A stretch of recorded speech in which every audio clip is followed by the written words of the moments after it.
하나님 말씀 보겠습니다. 하나님 말씀은 창세기 22장 1절에서 5절까지 말씀입니다. 창세기 22장 1절에서 5절까지 말씀을 함께 교독해서 보겠습니다. 창세기 22장 1절에서 5절까지 말씀입니다. 제가 먼저 읽는 교독을 함께 하겠습니다. 그 일 후에 하나님이 아브라함을 시험하시려고 그를 부르시되 아브라함아 하시니 그가 이르되 내가 여기 있나이다. 여호와께서 이르시되 내 아들 내 사랑하는 독자 이삭을 데리고 모리아 땅으로 가서 내가 내게 일러준 한 산 거기서 그를 번제로 드리라. 아브라함이 아침에 일찍 일어나 나귀의 안장을 지우고 두 종과 그의 아들 이삭을 데리고 번제에 쓸 나무를 쪼개어 가지고 떠나 하나님이 자기에게 일러 주신 곳으로 가더니 제3일에 아브라함이 눈을 들어 그곳을 멀리 바라본지라. 함께 보겠습니다. 이에 아브라함이 종들에게 이르되 너희는 나귀와 함께 여기서 기다리라. 내가 아이와 함께 가서 예배하고 우리가 너희에게로 돌아오리라 하고. 아멘. 오늘 저는 여러분과 함께 죽어도 다시 돌아올 것입니다 라는 제목으로 함께 말씀을 나누도록 하겠습니다. 오늘 우리가 읽은 본문은 하나님께서 아브라함에게 이삭을 바치라고 하는 시험을 하시는 장면을 기록하고 있습니다. 오늘 본문을 이해하기 위해 주목해야 할 말씀이 오늘 본문에 있는데요. 바로 1절 말씀입니다. 1절 말씀을 보면은 이렇게 말씀하고 있죠. 그 일 후에 하나님이 아브라함을 시험하시려고 그를 부르시되 아브라함아 하시니 그가 이르되 내가 여기 있나라고 말씀하고 있는데요. 여러분, 먼저 1절에서 주목해야 할 부분이 있는데 바로 그 일 후에라고 오늘 1절에서 시작하고 있는데요. 그 일 후에, 그 일 후에라고 하는 이 말씀 속에 숨겨진 메시지가 있는데요. 이 숨겨진 메시지를 이해할 때 오늘 우리가 읽은 본문을 심도 있게 살펴볼 수 있습니다. 그렇다면 1절 서두에 있는 그 일 후에 이 그 일은 무엇을 말하는 것일까요? 오늘 본문의 시작은 그 일 후에로 시작하고 있는데 그 일 후에에서 이 그 일은 무엇을 말하는 것일까요? 그 일에 대해서는 오늘 우리가 봤던 창세기 22장 앞장에 있는 창세기 21장 후반부에 기록하고 있는데요. 21장 후반부에는 아브라함이 그랄 왕 아비멜렉과 평화 협정을 맺는 장면이 기록되어 있습니다. 사실 아비멜렉 왕은요, 아브라함이요, 이 아내 사라를 누이라고 속였던 왕이었습니다. 그러니 어떻겠습니까? 이 왕을 만나기가 껄끄럽고 두려운 존재였습니다. 물론 아비멜렉 왕이 아브라함에게 자비를 베풀어서 재물을 주며 자비를 베풀었지만 언제라도 사람의 마음은 바뀔 수 있기 때문에 아브라함에게 아비멜렉 왕은 언제라도 아브라함의 모든 재물을 빼앗고 아브라함을 죽일 수 있는 존재였습니다. 그러니 아브라함이 판 우물을 이 아비멜렉의 부하들이 종들이 빼앗아도 제대로 항의할 수도 없었습니다. 그런데 어느 날 예고도 없이 아브라함에게 아비멜렉 왕이 찾아오는데요. 그냥 온 것도 아닌 군대 장관을 비골이라는 사람을 이끌고 찾아온 것입니다. 여러분, 이때 아브라함 마음이 어땠을까요? 이때 아브라함은 아마 간담이 녹았을 것입니다. 여러분, 요셉의 형들에게 나중에 만나서 자비를 베풀었지만 요셉의 마음이 바뀔까 봐 형들은 어떻게 했습니까? 늘 노심초사했는데요. 아마 아브라함의 마음도 별반 다르지 않았을 것입니다. 갑자기 아비멜렉이 아브라함을 찾아왔는데 군대 장관까지 데리고 왔으니 얼마나 놀랐을까요, 아브라함이요. 그런데 놀랍게도요, 아비멜렉 왕이 아브라함을 찾아온 것은 아브라함을 위협하기 위해 온 것이 아니었습니다. 뜬금없이 아비멜렉 왕은 아브라함과 평화 협정을 맺기 위해서 찾아온 곳입니다. 전혀 아쉬울 것이 없는 아비멜렉 왕이 한낱 이방인에 불과한 아브라함에게 고개를 숙이며 평화 협정을 맺으러 찾아왔습니다. 이 평화 협정을 맺으러 찾아온 이유가 무엇일까요? 사실 아브라함이요, 아비멜렉 왕에게 평화 협정을 요청해야 되겠죠. 힘이 없으니까요. 그런데 아비멜렉 왕이 도리어 고개를 숙이고 아브라함에게 평화 협정을 맺으러 찾아온 곳입니다. 아비멜렉이 아브라함을 찾아와 평화 협정을 먼저 제안한 이유는 무엇일까요? 아브라함이 위협적이어서 찾아온 곳일까요? 아닙니다. 그렇다면 왜 아비멜렉이 아브라함을 찾아온 것일까요? 그것은 아브라함과 함께하는 하나님이 두려웠기 때문입니다. 아브라함과 함께 하시는 하나님이 두려워 평화 협정을 맺으러 왔다는 것이죠. 아브라함과 함께하는 이 하나님의 영광이 세상에 드러나 아비멜렉에도 그 소식이 계속 들려졌는데요. 어떤 일을 하더라도 그 하나님의 영광이 함께하니까 그 증거들이 세상에 나타났다는 것이죠. 이것이 아비멜렉을 두려워하게 만들었고, 이것이 도리어 아브라함을 찾아와서 평화협정을 맺으러 온 이유인데요. 그러니 아비멜렉이 아브라함을 만났을 때의 첫 마디가 네가 무슨 일을 하든지 하나님이 너와 함께 계시도다라고 21장 후반절에 말하고 있습니다. 사라를 누이라고 속인 이 일에 대해서 안갚음을 하기 위해서 온 것이 아닌 하나님이 두려워 아브라함에게 평화협정을 요청한 것인데요. 아브라함이 하나님을 통해서 이 그랄 땅을 지배하고 있는 이 아비멜렉에게 이 그랄 땅을 심판하고 저주할까 봐 찾아온 것입니다. 이 아비멜렉은요, 창세기 1장 21장 23절 하반절에 이렇게 말하고 있습니다. 내가 네게 후대한 대로 너도 나와 내가 머무는 이 땅에 행하여 보이라라고 말하면서 아비멜렉이 아브라함에게 재물을 주고 거주할 땅을 주었듯이 아브라함에게도 이 땅을 축복하라고 요청하고 말하는 것입니다. 이때 아비멜렉이 두려워 그동안 하지 못했던 말을 이제 아브라함이 하는데요. 아비멜렉이 항의합니다. 그것은 아비멜렉의 종들이 우물을 빼앗았던 일이었습니다. 이 일에 대해서는 아비멜렉 나는 그 사실을 정말 몰랐다라고 말하면서 이제는 양과 소를 가져와서 평화 언약을 맺습니다. 그러면서 아브라함은 암양 7마리를 주면서 이 우물의 주인이 아브라함임을 아비멜렉 왕의 이름으로 확정합니다. 여러분, 아브라함이요, 오랫동안 고민하고 기도했던 일들이요, 그 응답이 갑자기 찾아온 것입니다. 갑자기요. 우물을 찾았을 뿐 아니라 그랄 지역을 평화롭게 살 수 있는 기반이요, 갑자기 찾아온 것입니다. 두 사람의 평화 언약은 아브라함에게는요, 엄청난 간증이었는데요. 그래서 평화 언약을 맺은 이곳을 아주 특별하게 아브라함은 기억합니다. 그래서 이곳을 언약의 우물이라는 뜻을 가진 브엘세바라고 이 지역을 부르게 되는데요. 이 브엘세바는 이스라엘 역사에서 아주 중요한 곳이 됩니다. 여러분, 브엘세바에서 경험한 평화의 언약은요, 아브라함에게는 아주 특별한 의미가 있는데요.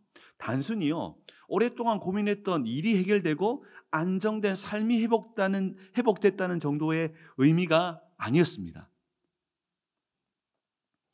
브엘세바에서 경험한 이 평화 언약 속에서는요, 아주 중요한 것을 아브라함이 이 사건을 통해서 깨닫게 되는데요. 이 깨달음은요, 바로 오늘 우리가 읽었던 아브라함의 시험을 해석하는 중요한 열쇠가 됩니다. 그렇다면 아브라함이 브엘세바에서의 평화 언약을 통해서 무엇을 깨달은 것일까요?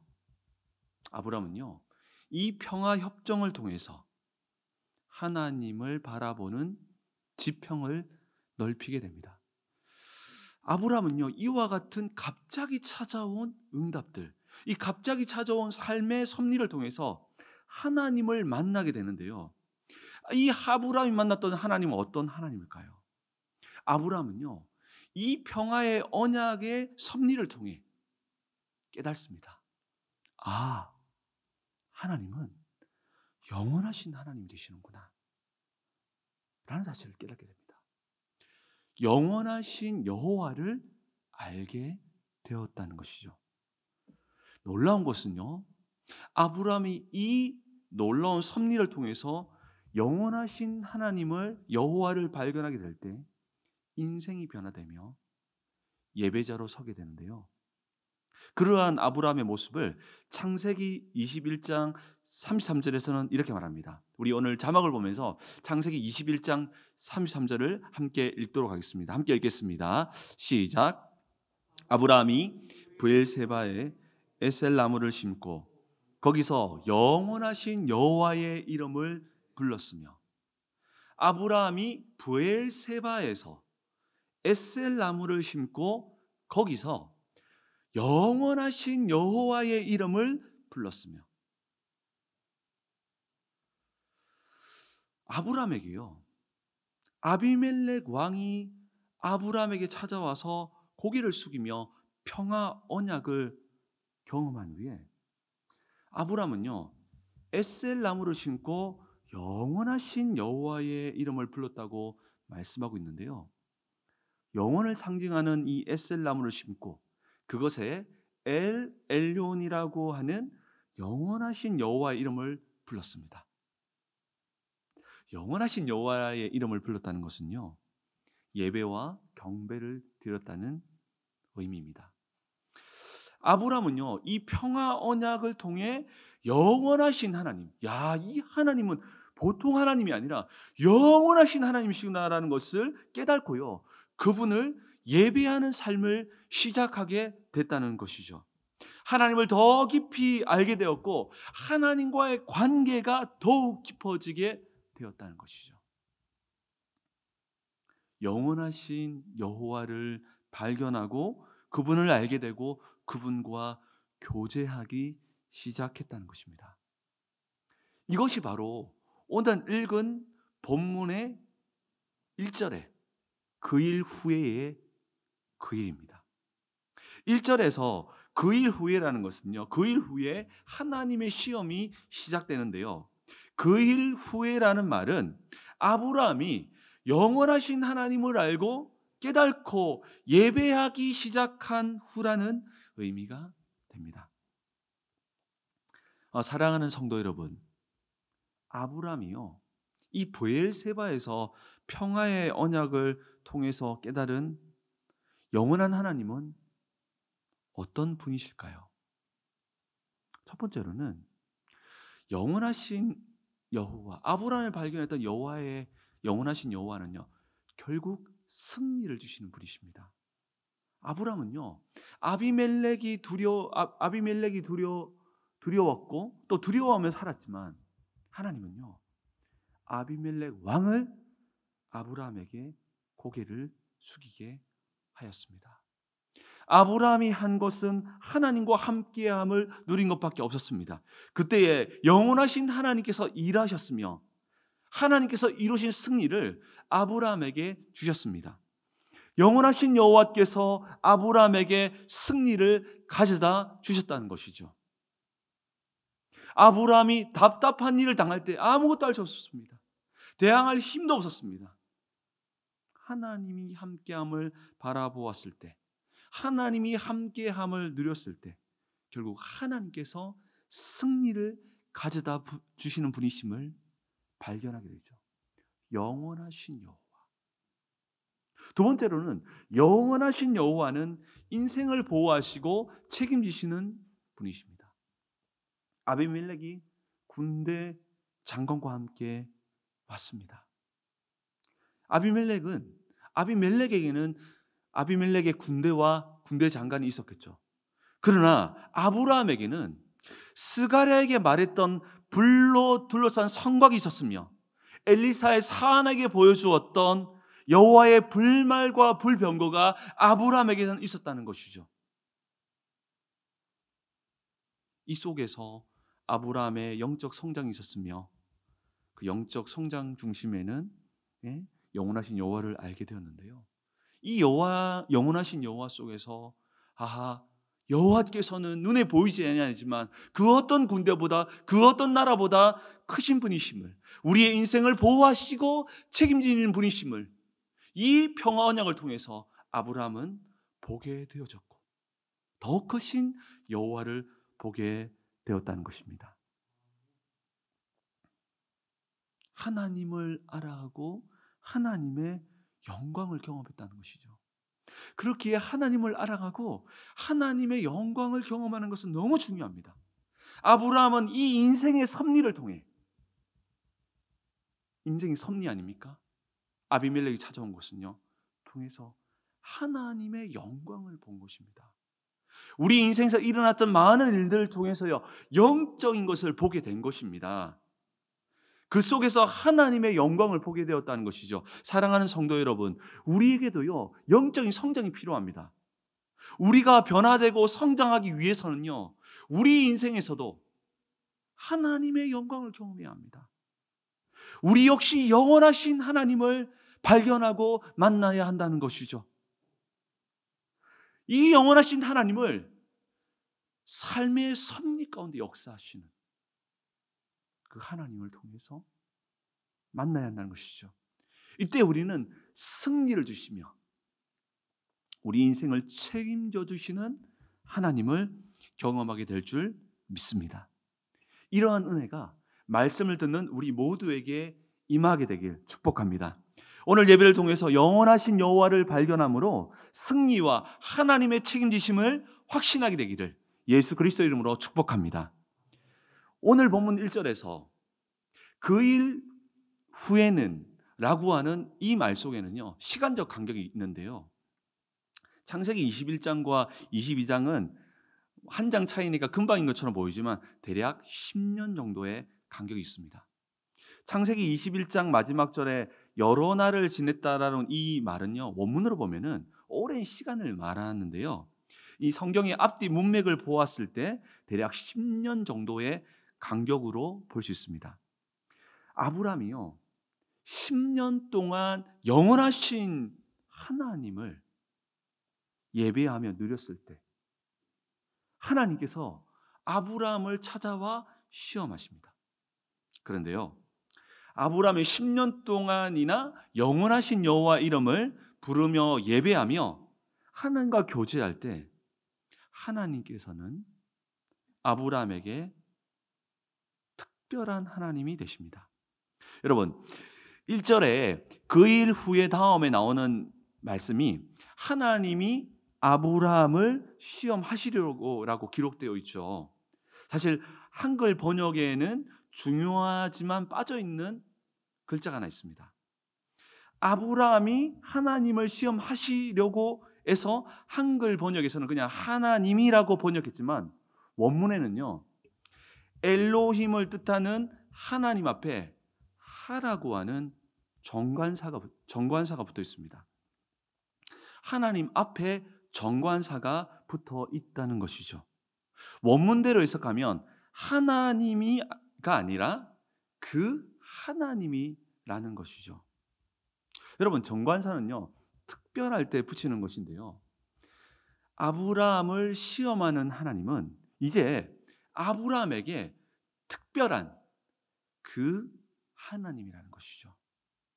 그 하나님은 실패를 승리로 만들어 주시는 영원하신 그 하나님이시며 그 하나님은요, 아브라함을 책임져 주시는 그 하나님이시라는 것이죠.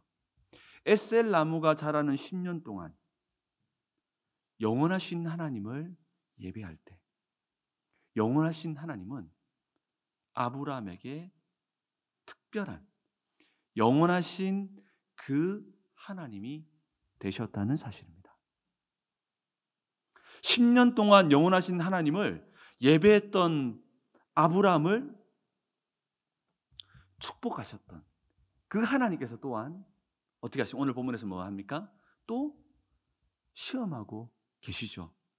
아브라함에게 오늘 본문의 하나님은요, 멀리 계신 하나님이 아닌 바로 그 하나님이셨기에 결국 시험에 순종할 수 있었다는 것이죠. 사랑하는 성도 여러분, 실패를 승리로 바꿔주시고 우리를 책임져 주시는 영원하신 하나님, 영원하신 여호와가 우리의 예배의 대상이 될 때, 또 그분과 긴밀하게 교제하며 나아갈 때, 그 하나님은 우리에게도 특별한 나의 그 하나님이 되어 주신다는 것입니다. 하나님이 우리에게 그 하나님이 될 때, 아주 특별한 하나님이 될 때, 우리도 어려운 순간을 견딜 수 있고 하나님께 순종할 수 있다는 것이죠. 예배는 하나님이 우리에게요, 그 하나님이 되게 하는 것입니다. 그렇게 우리는 정말 이 예배의 순간들마다 우리의 하나님이 정말로 그 인생의 그 하나님이 되기를 우리는 소망해야 한다는 것이죠. 오늘 본문에서 그 하나님께서 아브라함을 시험하는 장면입니다. 시험하다라고 하는 의미는 어떤 종류의 시험이냐가 문제가 아니라 시험의 주체가 누구냐에 따라서 의미가 완전히 달라집니다. 시험하는 주체가 사탄이 되면 그것은 우리에게는 유혹이 되며, 사탄의 시험은 우리를 실족시키거나 파멸시키는 유혹이기에 우리는 어떻게 해야 합니까? 항상 시험에 들지 않도록 기도해야 합니다. 이것이 최선입니다. 예수님께서 가르쳐주신 기도에도 항상 사탄의 시험에 들지 않도록 기도해야 한다라고 가르쳐주고 있습니다. 시험하는 주체가 하나님이 되면 유혹이 아닌 시험으로 더 큰 은혜를 주시기 위해서 시험하는데요, 이 시험을 뛰어넘을 때야 비로소 하나님께서 예비하신 더 큰 은혜를 누리게 되는 것이죠. 실제로 오늘 본문에서 아브라함이요, 우리는 이 내용을 알고 있으니까 이 시험을 뛰어넘을 때, 이삭을 바치는 시험을 뛰어넘을 때요, 하나님께서는 더 큰 은혜를 누리게 하시는데요, 창세기 22장 16절과 17절을 보면 그동안 아브라함에게 약속하셨던 것보다 더 큰 복을 허락하시는데요, 그것은 그 대적의 성문을 차지하는 복을 누리게 하시겠다고 말씀하는데, 이는 결국 아브라함을 통해서 대적들을 정복하게 하실 거라는 약속입니다. 아브라함을 더 강하게 만들어 주시겠다는 말씀이죠. 하나님께서 아브라함을 시험하시려고 부르시고 독자 이삭을 모리아 땅이 있는 산에서 번제를 드리라고 하십니다. 이 시험의 장소는 훗날 예루살렘 성전이 세워지는 성소가 됩니다. 브엘세바에서 모리아 산까지는 약 75km 정도 되는데요, 나귀와 함께 종들과 함께 번제에 쓸 나무와 또 숙식에 필요한 용품을 운반하는 나귀와 함께 갔을 때는 한 3일가량 걸린다고 합니다. 그런데요, 지금까지는 아브라함과 종들이 함께 왔었지만 모리아 산에 올라갈 때는 종들을 데려가지 않고 산 아래에 머물게 합니다.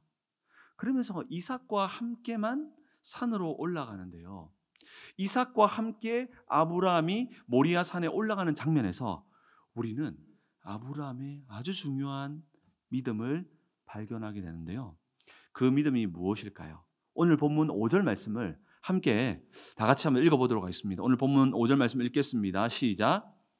이에 아브라함이 종들에게 이르되 너희는 나귀와 함께 여기서 기다리라. 내가 아이와 함께 저기 가서 예배하고 우리가 너에게로 돌아오리라 하고. 아멘. 여러분, 오늘 이 5절에서 아브라함의 믿음을 암시하는 말씀은 무엇일까요? 한번 찾아보십시오. 5절을 보면 이 아브라함의 순종은 맹목적인 순종이 아닌 믿음의 순종이었음을 알 수 있는데요. 하나님께서 아브라함에 주신 시험은요, 네 아들을 번제로 바치라는 것인데요. 여러분, 이 번제의 죽음은 그냥 죽음이 아닙니다. 완전한 죽음입니다. 몸을 토막을 내고 토막 내는 것도 모자라서 불에 완전히 살라버리는 것입니다. 여러분, 이 번제는 그냥 죽음이 아니라 완전한 죽음이며 다시 살아날 가능성이 없는 죽음임을 말씀하고 있습니다. 아브라함은 하나님의 명령대로 이삭을 번제로 바칠 것을 계획하고 드리러 가는데요. 사실요, 이삭은요, 어떤 죽음입니까? 완전한 죽임을 당하게 된다는 것이죠. 그런데요, 아브라함은요, 남겨진 아브라함의 종들에게 믿음의 말을 선포합니다. 뭐라고 선포합니까? 가서 예배하고 우리가 너희에게로 돌아오리라. 가서 예배하고 우리가 너희에게로 돌아오리라고 말씀하는데요. 이것은 엄청난 믿음의 선포입니다. 실제 상황을 고려했을 때에 산 밑에 나와 있는 종들에게는요, 실제 이 상황을 받아들인다면 아브라함은 종들에게 예배하고 우리가 아닌 내가 돌아오리라고 말해야 합니다. 아니면 말하기가 껄끄러우면요, 그냥 말하지 않았어야 합니다. 그런데 오늘 본문에서 아브라함은 뭐라고 말합니까? 가서 예배하고 내가 아니라 우리가 아브라함과 이삭이 우리가 너희에게로 돌아오리라 라고 말하고 있습니다. 가서 예배하고 우리가 너희에게로 돌아오리라, 이 말을 한 것은 아브라함은 이삭을 번제로 드린 후에 이삭과 함께 돌아올 것임을 선포하고 있는 것입니다. 여러분, 이 말은요, 사실은요, 우리는 그냥 지나칠 수 있지만 이 말은 정말 하나님도 깜짝 놀랄 만한 선포입니다. 이삭의 죽음이 비록 완전한 죽음이라 하더라도 하나님께서는요, 다시 아브라함과 함께 돌아오시게 할 수 있다라고 하는 선포입니다. 오늘 설교 제목처럼 죽어도 다시 돌아올 것입니다라는 고백이라는 것이죠. 이러한 아브라함의 선포가 어떤 의미인지 히브리서 기자는 해석해 주고 있습니다. 히브리서 11장 16절에서 18절은 이렇게 말씀하고 있습니다. 17장에서 19절까지는 이렇게 말씀하고 있습니다. 우리 한번 17절에서 19절까지 말씀을 같이 자막을 보면서 읽겠습니다. 시작. 아브라함은 시험을 받을 때에 믿음으로 이삭을 드렸으니 그는 약속을 받은 자로 돼 그 외아들을 드렸느니라. 그에게 이미 말씀하시기를 내 자손이라 칭할 자는 이삭으로 말미암음이라 하셨으니 그가 하나님이 능히 이삭을 죽은 자 가운데서 다시 살리실 것 줄로 생각한지라. 비유컨대 그를 죽은 자 가운데서 도로 받은 것이니라. 아멘. 아브라함은요, 이삭을 통해서 큰 민족을 이루고 가나안을 기업으로 주실 것이라는 이 하나님의 말씀을 믿었습니다. 그렇기에 하나님은 절대로 거짓말하지 않으시기에 하나님께서 이삭이 다 태워져서 제가 되더라도 하나님께서는 죽은 자 가운데서 다시 살리실 것을 믿었습니다. 아브라함은 하나님을 믿었던 것이죠. 그렇기에 이 아브라함의 3일 걸어왔던 3일 길을 다시 조명해 볼 필요가 있습니다. 대부분의 많은 사람들은 인간적으로 아브라함은 굉장한 고뇌와 고심 속에 고민했을 것이라고 생각하지만 아브라함이 걸어왔던 이 3일의 길은 눌림의 걸음이 아닌 누림의 걸음이었음을 알 수 있습니다. 아브라함의 3일 길을 걸어가는 동안 근심에 휩싸인 것이 아닌 믿음과 말씀으로 충만했다는 것을 알 수 있는데요. 그것은 바로 가서 예배하고 우리가 너희에게로 돌아오리라는 말 속에서 발견할 수 있습니다. 아브라함의 3일 동안 걸음은 인간적으로 볼 때는 눌림의 시간이 될 수밖에 없습니다. 그 고민과 고통 속에 눌림의 시간이 될 수밖에 없었지만 이 3일의 시간은 아브라함에게는 누림의 시간이었다는 것이죠. 어떻게 해서 이 3일 동안의 걸음이 눌림의 인간이라면 눌림의 시간이 될 수밖에 없었는데 왜 누림의 시간이 될 수 있었을까요? 시험이 눌림이 되지 않고 누림이 될 수 있었던 배경은 무엇일까요? 아브라함은 시험이 왔었을 때에 눌림이 되지 않고 누림이 되었다는 것이죠. 이것이 어떻게 가능했을까요? 어떻게 눌림이 아닌 누림이 되었을까요? 아브라함에게는요, 영원하신 하나님을 깨닫고 아는 정도에 그치지 않았습니다. 아브라함은요, 브엘세바 평화 언약에서 너무나 큰 은혜를 경험했거든요. 그런데 그 은혜를 경험하고 아는 정도에 그치지 않았습니다. 어떻게 했습니까? 아브라함은 영원하신 여호와와 하나님과 10년 동안 예배함으로 영원하신 하나님을 누리는 인생으로 변화되었다는 것이죠. 그것을 보여주는 말이 바로 가서 예배하고 우리가 너에게로 돌아오리라고 하는 고백이라는 것이죠. 진정한 예배는요, 큰 은혜를 경험하고 끝나는 것이 아닙니다. 하나님의 은혜를 깨닫고 아는 것을 넘어서요, 삶에서 하나님과 교제하며 누리는 단계에 이른다는 것이죠. 이때에 이 하나님은 그 하나님, 특별한 하나님, 나의 하나님이 되는 것입니다. 아브라함이요, 브엘세바에서 평화 언약을 통해서 정말 하나님의 위대하심을 경험합니다. 정말 어마어마한 일들을 정말 그 속에서 그 은혜를 경험하고 받게 되는데요. 그 속에서 영원하신 여호와를 발견하게 되지요.